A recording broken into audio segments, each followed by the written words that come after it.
Friends, welcome. It is my distinct honour and privilege to welcome you to the very first CAA Presents. And the very first CAA Presents is with Ben M. Freeman. Now, many of you will be familiar with our work, but for those who may not be, we are Campaign Against Antisemitism, or CAA if you prefer. We are a volunteer-led charity dedicated to exposing and countering anti-Semitism through education and zero-tolerance law enforcement. This is the first event in our CAA Presents series, and I couldn't think of a better first guest than Ben M. Freeman. Ben is a Jewish author, activist, and educator who is particularly vocal on social media in the fight against anti-Semitism and the leading voice in the Jewish Pride movement. In February 2021, Ben released his first book titled Jewish Pride, Rebuilding a People, and last year he released his second, Reclaiming Our Story, The Pursuit of Jewish Pride. This is the second time we've worked with Ben, the first being his extraordinary appearance on our podcast Against Antisemitism, which is a weekly podcast available on Spotify, Apple Podcasts, and more. And to our knowledge, is the world's only podcast on anti-Semitism. It's not as depressing as it sounds. So please put your hands together for today's guest, Ben M. Freeman.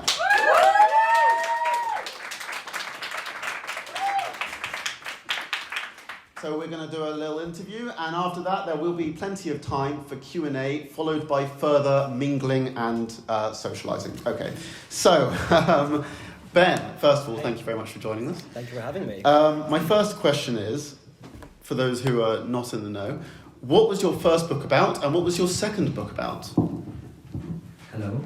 So my first book, Jewish Pride, Rebuilding a People, is the manifesto of the modern Jewish Pride movement. And it was inspired by my experiences as a gay man, my own journey that I had to kind of undertake towards LGBTQ plus pride.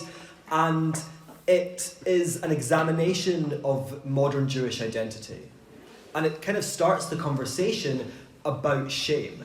Although it is a book about pride, it really begins by discussing shame, because shame is the absence of pride, perhaps. And I think that shame is something that is part of many of our experiences as Jews. And, you know, as a young gay person, I realised I had done nothing wrong. And that was during a time when I felt enormous internalised homophobia.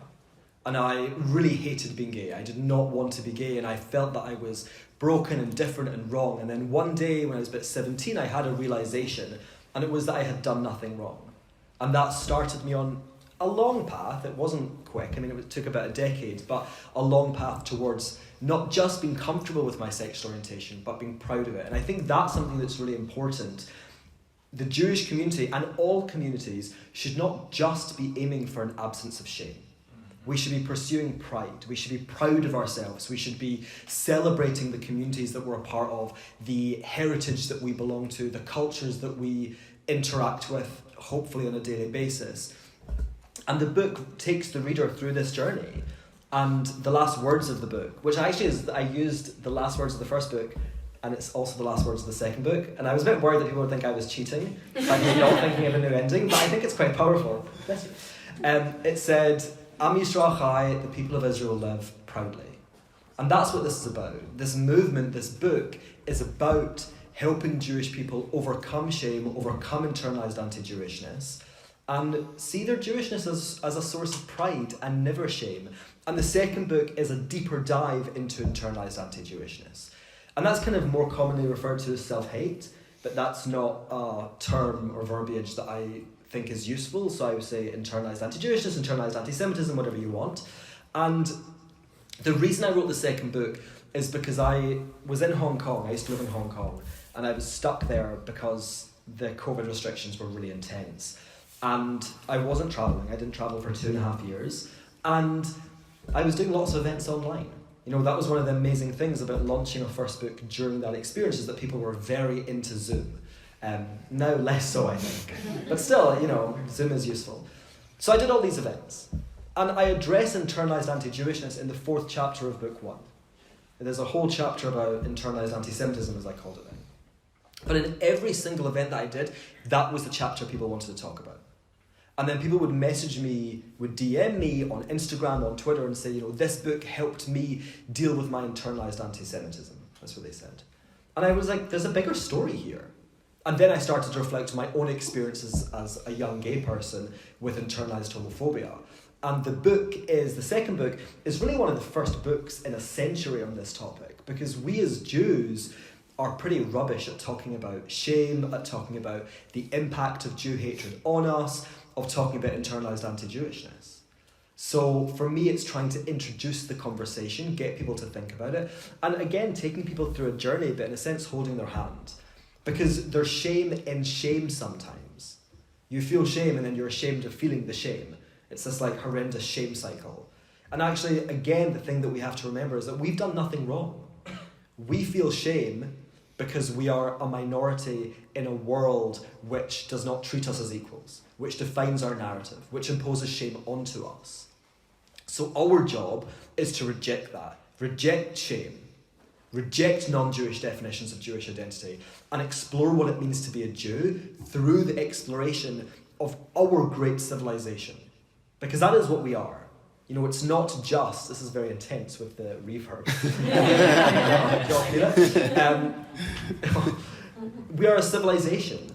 And we look at Western civilization, we think about the authors and the text and the history. We have our own version of that. And it's something that every single Jew can interact with. It's not just for one type of Jew. It's for every single Jew.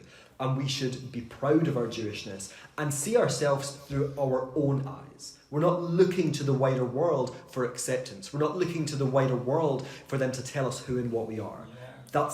Thank you. That's a humiliation that we will not endure. Back to you. First of all, I think that was absolutely tremendous. Someone's clicking very good. I think a lot of us are sort of aware, to an extent, of how we can combat anti-Semitism. There are people we can call. We take photo evidence sometimes, whatever. How are some of the ways people can combat internalized anti-Jewishness? Well, I would say that Jewish people, it's very difficult for Jewish people to combat Jew hatred. And of course there is an organization here that's committed to doing just that.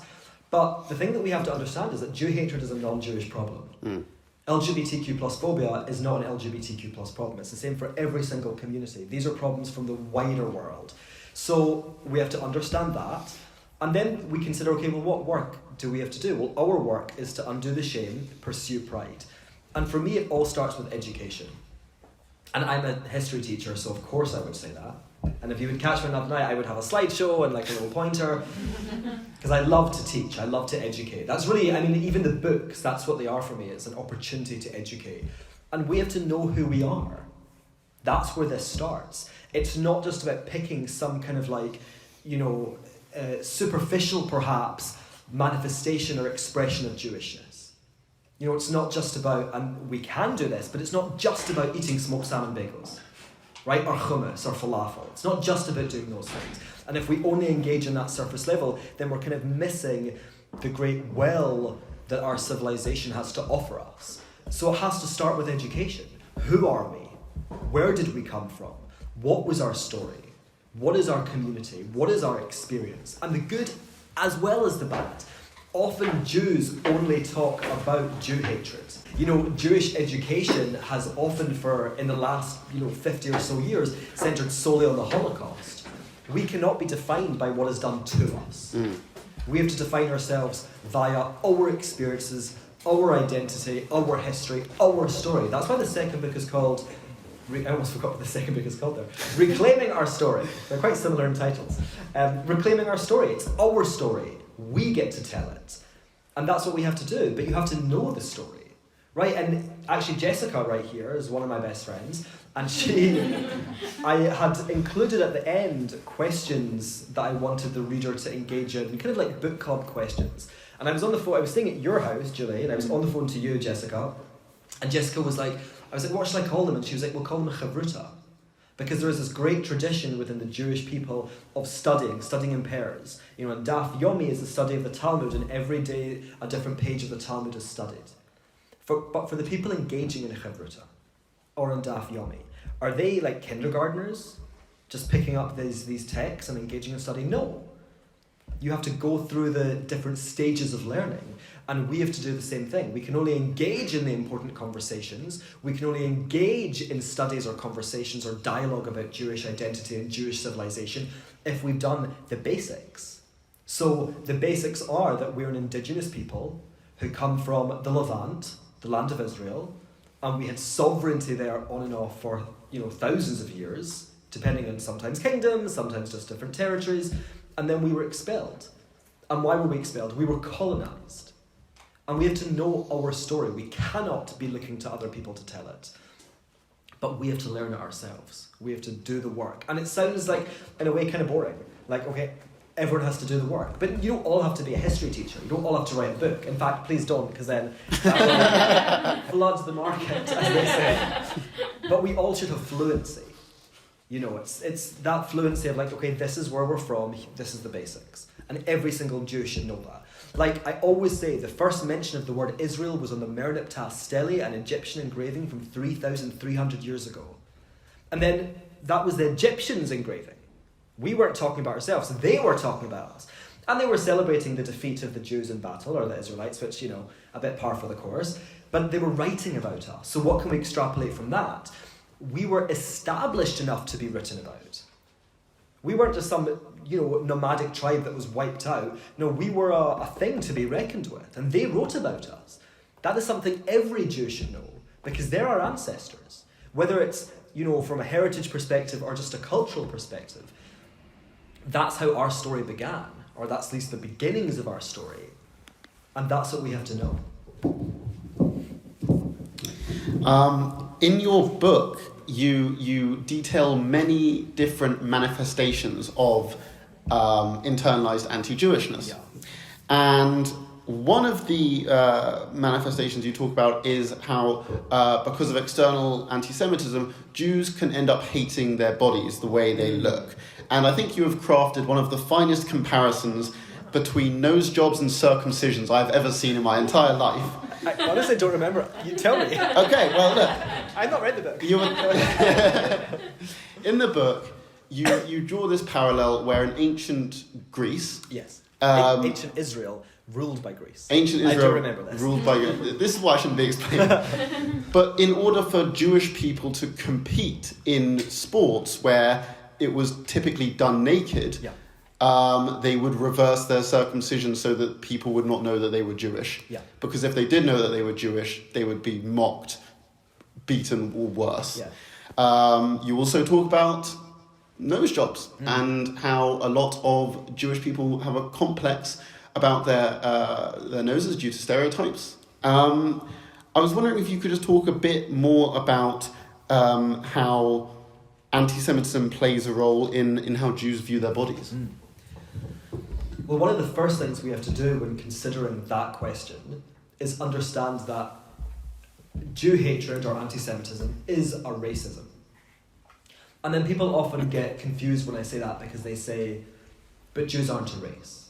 Which is true. I would not argue that Jews are a race. I would actually argue that races don't exist, and we shouldn't be using that word or that phrase because that came about in the 19th century as a way to segregate, as a way to humiliate and other different groups, Jews, black people, Native Americans and others.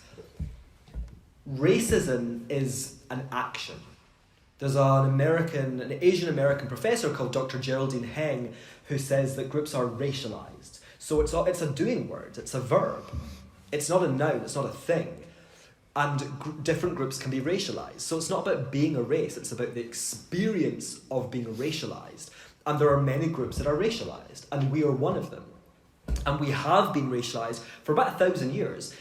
Dr. Heng reckons that the first racist state in the West was England in the Middle Ages, and she argues it targeted Jews.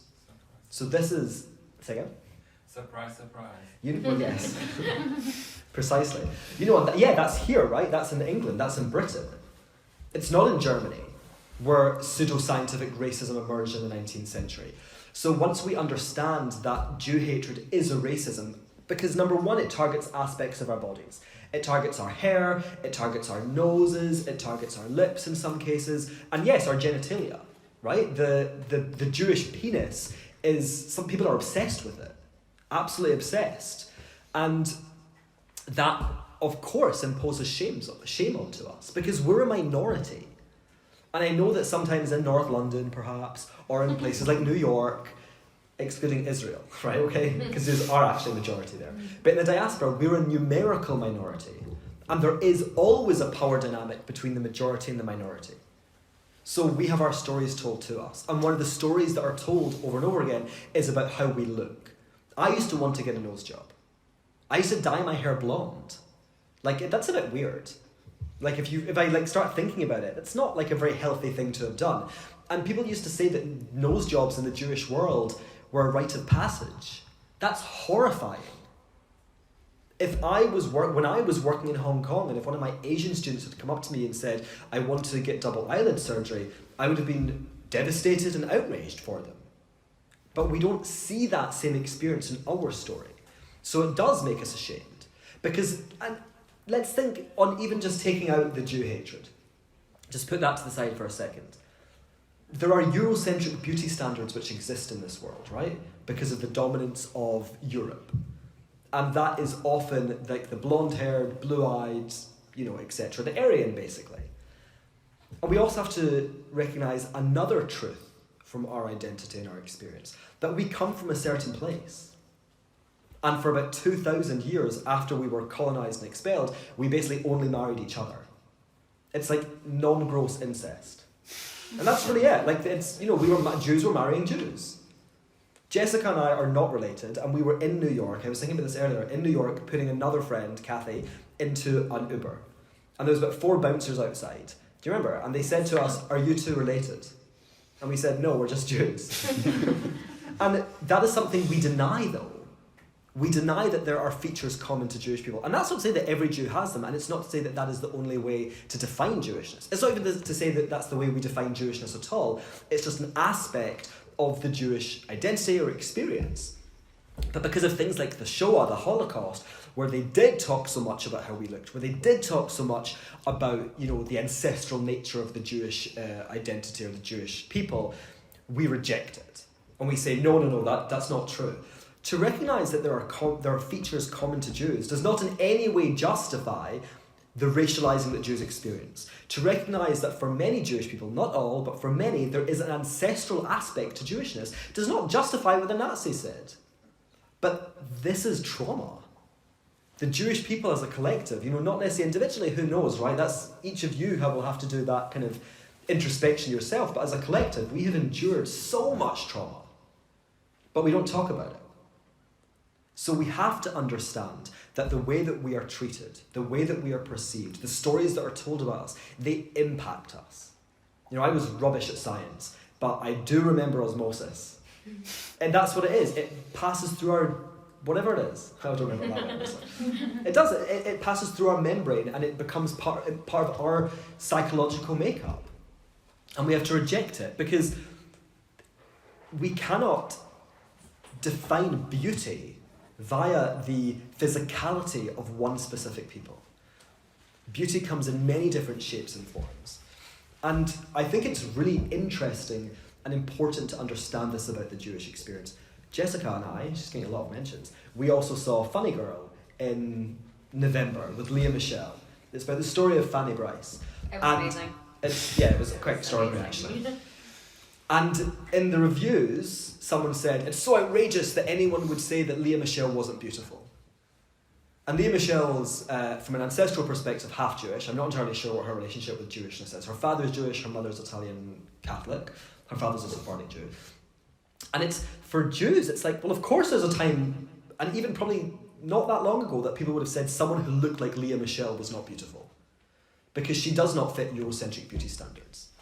And that causes great shame to us. And it's a tragedy, it's a Jewish tragedy that we've had people changing how we look. And listen, whatever, people can do what they like with their noses. If you get a nose job, it's up to you. I don't care. But think about it. And the reasons that we may or may not engage in cosmetic surgery should not be in a bid to look less Jewish.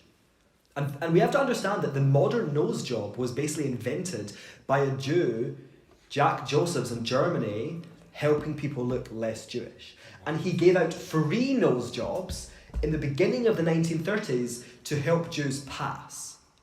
This is a part of our experience that we just don't talk about, and it's crazy. And just like communities in India, communities in Asia, which I know obviously India's in Asia, I'm talking about East Asia where I was living. So let's start again. Communities in India, communities in Hong Kong, people there might engage in skin lightening, and that is a terrible thing, I think, as an observer. It's equally as terrible that Jews would get nose jobs to look less Jewish, or that black people would lighten their skin as well. We have to reject these ideas, but the only way you reject them is to talk about them. Because people are told, oh, you don't look Jewish. And we're meant to take that as a compliment. It's not a bloody compliment. It's not an insult either, it just is, right? But the fact that we perceive it as a compliment is deeply, deeply worrying, and is a tragedy for our community.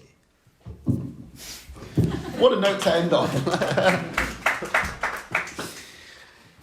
You've very eloquently spoken about the ways Jews will alter their physical bodies in order to be accepted. You also write in your book about how Jews will modify their belief systems or deny their belief systems in order to be accepted by perhaps friends or whoever, so they are not outcasted, basically. Thought it was really interesting. Could you talk a bit about that? Sure. I'll start by telling a very brief story about me being at university and being gay. And I was at a house party, and I was in a room, and someone said, that's so gay. And then every head turned to look at me. And I was like, oh, that's fine. I'm not that type of gay. As in, I was not a proud gay person. I was a gay person who would diminish, who would warp, who would change myself to be accepted. And that also happens in our community. I used to say I'm Jewish, but I'm Zionist, but because I wanted to show that I'm a Jew just like you guys, just like my non-Jewish friends I was hanging out with, or I'm a Zionist, but I'm not a crazy Zionist, you know. Like, that's really what I'm saying. And when I say I'm Jewish, but what I'm really saying is I'm Jewish, but I'm not Orthodox. And the Orthodox community right now in New York City are the victims of the vast majority, like 92, 93% of the hate crimes that target Jews. Yeah. To be a visible Jew means you're more vulnerable. And Jews, and I'm now a visible Jew because I wear a kippah, but before I did that, I was trying to distance myself from them because I was ashamed, because they're the obstinate Jews who won't assimilate, and I wanted to show that I was just like everyone else. And you're right, we've changed the entire definition of what it means to be a Jew, to be accepted. One of my bugbears is the idea that we're just a religion. We're not just a religion, and we have never been just a religion. And of course, religion is a huge part of Jewish identity, and in many ways you can't really separate the religion from the culture, right? You know, my father passed away 6 years ago in February, and at the end of this month is his yahrzeit, and I say Kaddish every year. And Kaddish is actually, if you read the translation, not about the dead. It's about God. It's about like, yay, God's the best, exalt God's name. And I'm saying Kaddish even though I'm not thinking about God. I'm thinking about my father. I'm thinking about this is how Jews honour their dead and have honoured their dead for countless generations. So it's difficult to separate. But you cannot erase the greater Jewish identity, which is an am. Am in Hebrew is people. And it's quite difficult. You know, we as a people, we predate modern definitions of identity. Like race, religion, all of these things. Like, our story began like 4,000 years ago. 3,300 years ago, we were on the Mernip Tastele, remember? That was before people started talking about these things. And we try to fit into these boxes, or we're put into boxes often, and that impacts how we feel about ourselves. In 1791, just following the French Revolution in the National Assembly, a French count stood up talking about the Jews, and he said, we cannot have a nation within a nation. If they want to be a nation, we'll expel them. This was at the very kind of crucial point of the Enlightenment, when emancipation was being offered to the Jews. The Jews who before had lived in ghettos and shtetls were now able to join society, go to university, become doctors, be part of the general population, be part of civic society? Of course they said yes. So we changed our identity. In 1896, I believe, the reform movement in the United States issued the Pittsburgh Platform, which denied Jewish nationhood. They said, we're no longer a nation, we do not wish to return to Israel, we're only a religion. And again, we're doing that, or we did that to be accepted. And number one, it doesn't work, right? All of those things happened, and then the show happened. And then look what we're living through now. There is a crisis going on right now. And I want everyone to leave here feeling proud and feeling excited to be Jewish. But there is a crisis, and there is a war against Jews taking place. And it's taking place on campuses, it's taking place online, it's taking place in a lot of different locations. And we should be aware of it. And we fight it with pride. But we have to recognise that fact, that the effort that we made to assimilate, that we made to integrate, was a complete failure. But it wasn't a failure because we didn't try hard enough. It was a failure because the goalposts kept being moved. Okay, just do a wee bit more. Just do a wee bit more. Psych. This was never about accepting us. Emancipation, it was a good thing. We were freed from the ghettos, that is positive. But we cannot look at it as a solely altruistic exercise, because they bloody made us sign these terms and these contracts, and there was a million terms and conditions, like the tiny wee small print that no one reads. That's what happened to us. So it was coercion. And that was really the major turning point, where this story explodes, where the internalized Jewish story stops being about specific Jewish communities at different times and becomes a kind of Western, specifically Western epidemic. And it's something we have to recognise. And I think that it can be tricky, because I'm British and Scottish, but I'm also a Jew.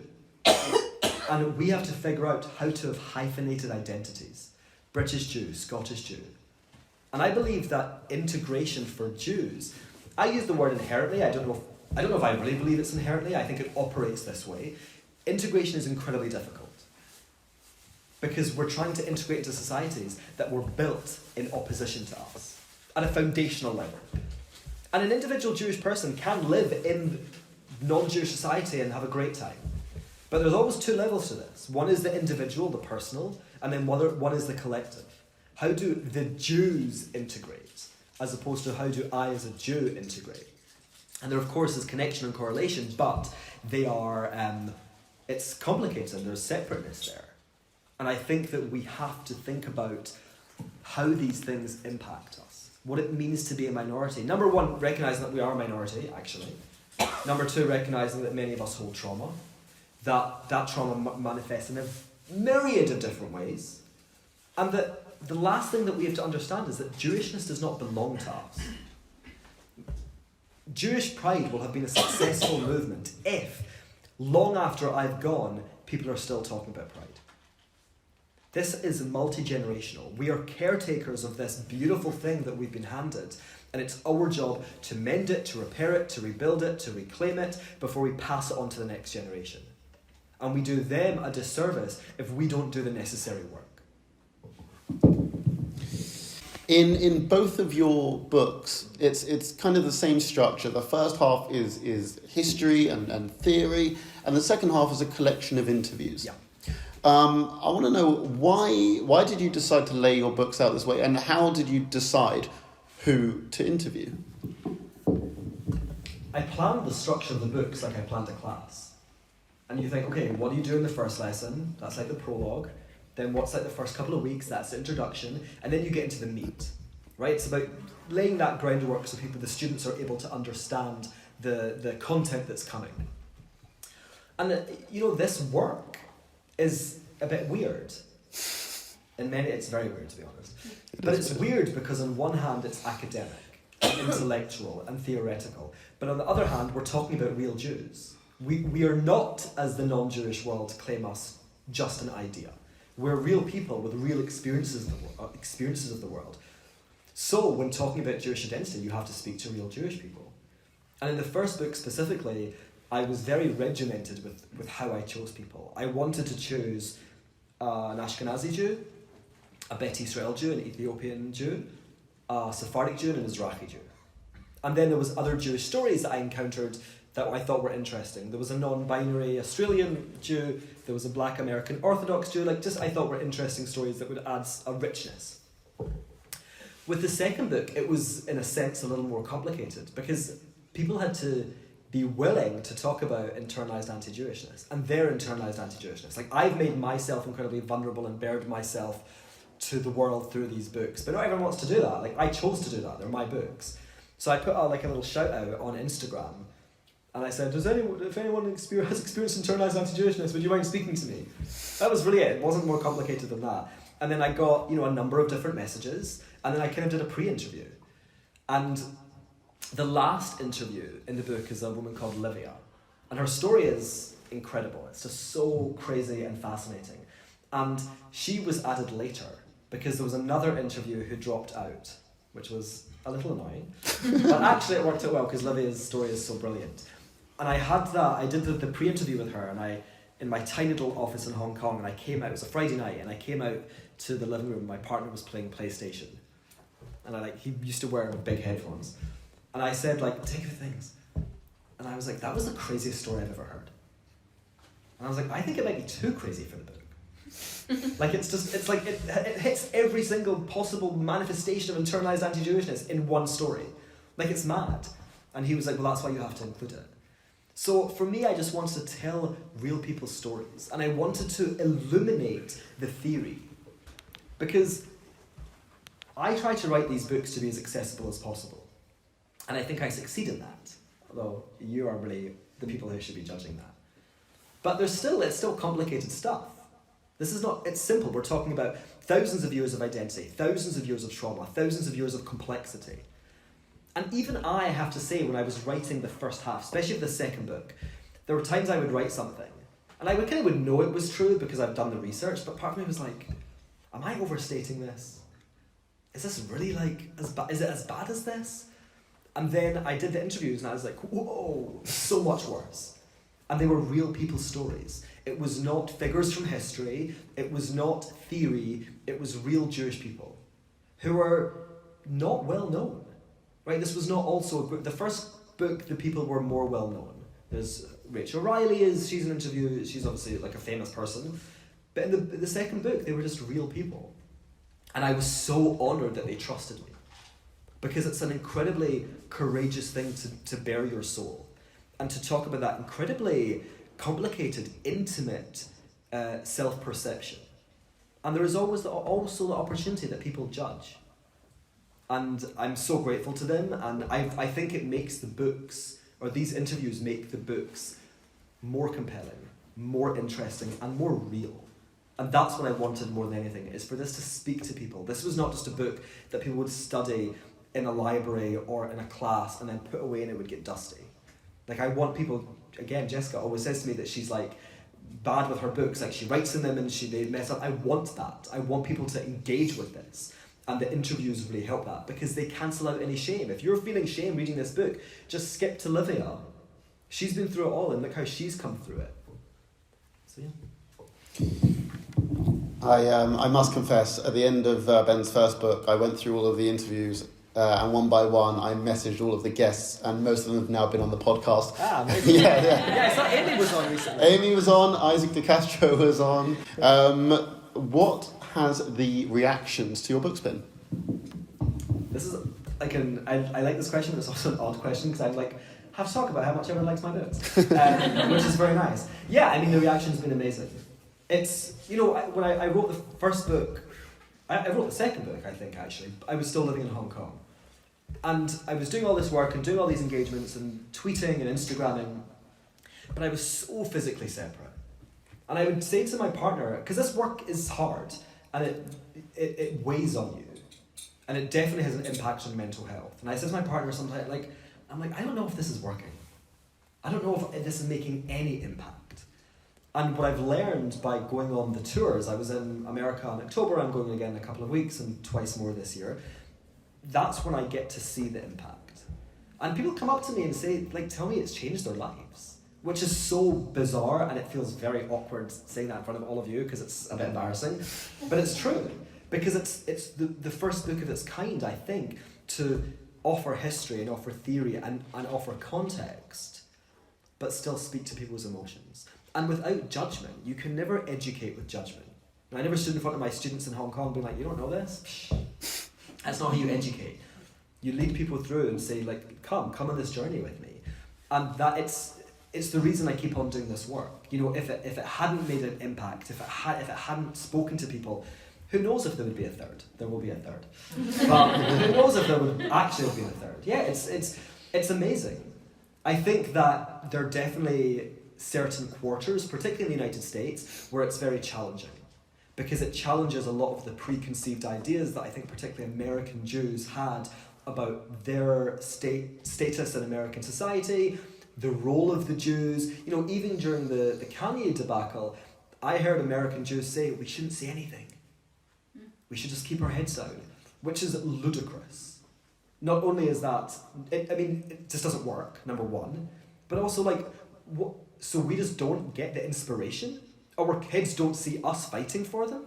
No, that's pathetic. So I think definitely in certain quarters in the United States it's been challenging. But yeah, the reaction has been incredible. I said to my manager that I know cognitively what the books have done, but I don't feel it.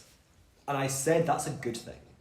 Because, you know, you want to just write and not think about what am I doing? How am I changing the world? You just want to write a really good book and hope that it speaks to people. And I'm really proud of it. I hate saying that because Jewish pride. I'm really appreciative of this work. And, you know, education, you'll know this, Julie, she was also a teacher. Education's a two-way street. You know, I could have prepared the best class ever.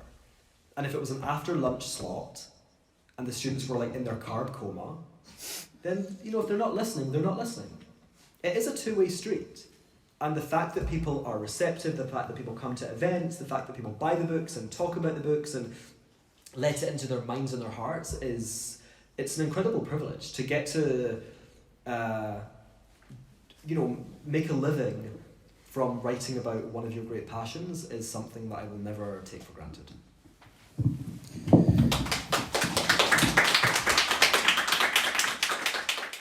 What have you got coming up, and where can people find you? So coming up, I have 3 tours to the United States this year, or North America, I should say, because I also go to Canada. I'm going in a couple of weeks. I'm going in May for Jewish American Heritage Month, and then also October. And it's only I'm going in October because the Jewish holidays are so early this year, which is a good thing, because that time of year is very difficult to organise anything. And I'm going to start writing the 3rd book, I think I say March or April, it's very much the end of March. It's not going to be the beginning, and it's going to be about Jewish indigeneity. So kind of, offering up the notion that the Jews are an indigenous people in the same way that we understand other communities are indigenous. And that does not just mean that we're from the land of Israel. It's the fact that we're rooted there. So when we grew up in Scotland, we ate pomegranate. Pomegranate is not indigenous to Scotland. Raspberries are. Actually, I'm going to say Scottish raspberries are like the best raspberries in the world. They're really good. But it's pomegranate. We eat pomegranate because that's one of the Shivat Hanenim, one of the 7 species of fruit that comes from Israel. We celebrated New Year in September, October because we were honouring and recognising and celebrating the Jewish calendar, which is specific. So we are an indigenous people, so that's what that book will be about. I've got a 4th book planned, which will be a children's book, Jewish Pride for Kids. And then there'll be a 5th book about the Holocaust. Because I was a Holocaust educator. That's really how I started in this space, was by teaching classes on the Holocaust, taking trips to, taking people on trips to Auschwitz. And I think it's a field which people talk a lot about, and basically no one knows anything about it. And there's also worrying trends we're seeing about how it's spoken about and how it's being de-Jewified. So that's something I would like to address. And I have no idea what book 6 will be. I'm sure there'll be one. And find me in London? No, I'm kidding. On Twitter and Instagram at Ben M. Freeman. And my website is www.benmfreeman.com. It's all Ben M. Freeman. The M is very important. The number of emails I get, they'll be like, oh sorry, I emailed you earlier and I forgot the M. It's like, well, more for you. That's what it sounds for. Friends, please give Ben M. Freeman a massive round of applause.